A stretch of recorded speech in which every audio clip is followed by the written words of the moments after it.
నిర్లక్ష్యంగా వ్యవహరించడాన్ని తీవ్రంగా ఖండిస్తున్నామని ఏఐటీసీ రాష్ట్ర కమిటీ సభ్యులు కుంటాల రాములు అన్నారు. పెండింగ్ బిల్లులు విడుదల చేయాలన్న డిమాండ్తో ఆగస్టు 4న కలెక్టరేట్ ఎదుట నిరాహార దీక్షలు చేపడుతున్నట్లు పేర్కొన్నారు. పట్టణంలోని సిపిఐ పార్టీ కార్యాలయంలో గురువారం మధ్యాహ్న భోజన కార్మికుల పట్టణ కార్యవర్గ సమావేశాన్ని నిర్వహించారు. సమస్యల సాధన కోసం చేపట్టాల్సిన పోరాటాల గురించి చర్చించారు. పెండింగ్ బిల్లుల కోసం 2 ఏళ్లుగా అధికారులు ప్రభుత్వం చుట్టూ తిరిగినప్పటికీ ఫలితం లేదన్నారు.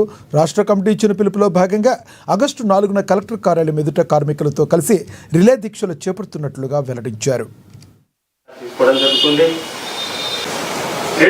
కార్మికులు కానీ మన ఆదిలాబాద్ జిల్లాలో 18 మండలాల్లో ఉన్నటువంటి మధ్యాహ్న భోజన కార్మికులు ఈ సోమవారం నాడు ఆగస్టు 4వ తారీఖు నాడు ఎండిఎం కార్మికులు మధ్యాహ్న భోజన కార్మికులు తమ సమస్యల మీద పెండింగ్ లో ఉన్నటువంటి జీతాలు ఇంతవరకు ఇవ్వాలనే దాంతో మరి కోడిగుడ్ల బిల్లులు ఒక్కొక్క మండలాల్లో ఇప్పుడు హై స్కూళ్ళలో కానీ చాలా విపరీతంగా బిల్లులు పెండింగ్లో ఉన్నాయి. 9 నెలల బిల్లులు, ఒక్కొక్క స్కూళ్ళల్లో 12 నెలల బిల్లులు 2024 నుండి క్లియర్ కాలేదు. బిల్లులు కానీ జీతాలు కానీ ఇక్కడ ఉన్నటువంటి కోడిగుడ్ల బిల్లులు కానీ అదేవిధంగా ఇప్పుడు జీతాలు కూడా వాళ్ళకి ఇచ్చేది కేవలం 3,000 రూపాయలు.